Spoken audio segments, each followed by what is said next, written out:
नमस्कार दोस्तों, ओम नमः शिवाय। आज हम जानेंगे कि क्यों है जरूरी हर पूजा के अंत में आरती करना। क्या आप में से कोई इस बारे में जानता है? तो कमेंट बॉक्स में जरूर बताएं। तो चलिए आज का खूबसूरत सा वीडियो शुरू करते हैं। हमारे धर्म में पूजा पाठ और धार्मिक आयोजनों के बाद आरती करना अनिवार्य होता है। भक्तों का ऐसा मानना है कि सच्चे मन से आरती करना सबके लिए कल्याणकारी साबित होता है। लेकिन मित्रों, क्या आपने कभी सोचा है कि आरती क्यों की जाती है और इसके पीछे कारण क्या है? हर सवाल का जवाब इस वीडियो में आपको मिलने वाला है। लेकिन उससे पहले अगर आपको ये वीडियो अच्छा लग रहा है तो हमारे चैनल को सब्सक्राइब जरूर करें, बेल आइकन को प्रेस करें और नोटिफिकेशन बेल को प्रेस करते टाइम ऑल पे क्लिक करें। आरती की प्रक्रिया में एक थाल में ज्योति और कुछ विशेष वस्तुएं जैसे फूल, अक्षत रखकर दाएं हाथ की तरफ से भगवान के सामने थाल को घुमाते हैं।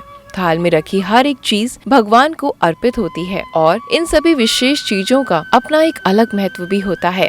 दोस्तों, आरती के महत्व के बारे में हमारे 18 पुराणों में से एक पुराण में सबसे पहले चर्चा की गई है। इसमें कहा गया है कि आरती का मतलब होता है संगीत के माध्यम से ईश्वर की पूजा करना, भगवान को धन्यवाद करना। बता देती हूँ, पुराण के अनुसार विष्णु जी ने स्वयं कहा था कि जो भी व्यक्ति बत्तियों और घी से भरे दीपक को जलाकर मेरी आरती उतारेगा वो कई सालों तक स्वर्ग लोक में निवास करता है।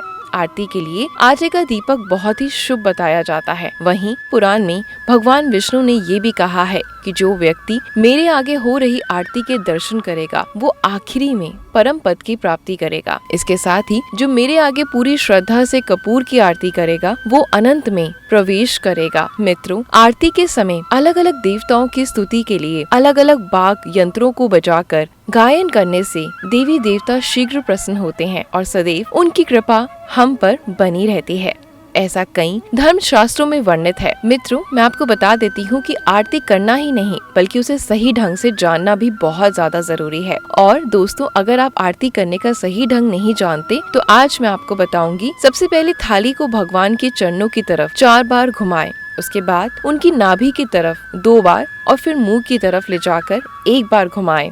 इस तरह कुल 7 बार से ज्यादा आरती को दोहराना चाहिए। दोस्तों, हमेशा आरती को दोनों हाथों से ग्रहण करना चाहिए और इसके पीछे भी एक तर्क माना जाता है। ईश्वर की शक्ति उस ज्योति में समा जाती है जिसको भक्त अपने मस्तक पर ग्रहण करके दोनों हाथों से थमता है। बता देते हैं कि आरती होने के बाद जल से आरती का आचमन करना चाहिए और इस जल का अन्य लोगों पर छिड़काव भी करना चाहिए। मान्यता है कि इससे जीवन के सभी दुख और कष्ट दूर हो जाते हैं और पूजा का पूरा फल आपको मिलता है। वहीं आरती के दौरान घंटियां बजाने के भी कई फायदे हैं। इन घंटियों में एक खास तरह की तरंग निकलती है और ऐसा माना जाता है कि पूजा, आरती या फिर दर्शन के समय घंटी बजाने से इसकी ध्वनि तरंगे वातावरण को प्रभावित करती है, जिससे वातावरण शांत, पवित्र और सुखद बनता है। दोस्तों, ऐसा भी कहा जाता है कि घंटी बजाने से देवताओं के समक्ष आपकी हाजिरी लगती है और मंदिर में स्थापित देवी देवताओं की मूर्तियों में चेतना जागृत होती है, जिस कारण उनकी पूजा और आराधना ज्यादा फलदायक और प्रभावशाली बन जाती है। ऐसा कहा जाता है कि घंटी बजाने से सकारात्मक शक्तियों का प्रसार होता है और नकारात्मक ऊर्जा का नाश।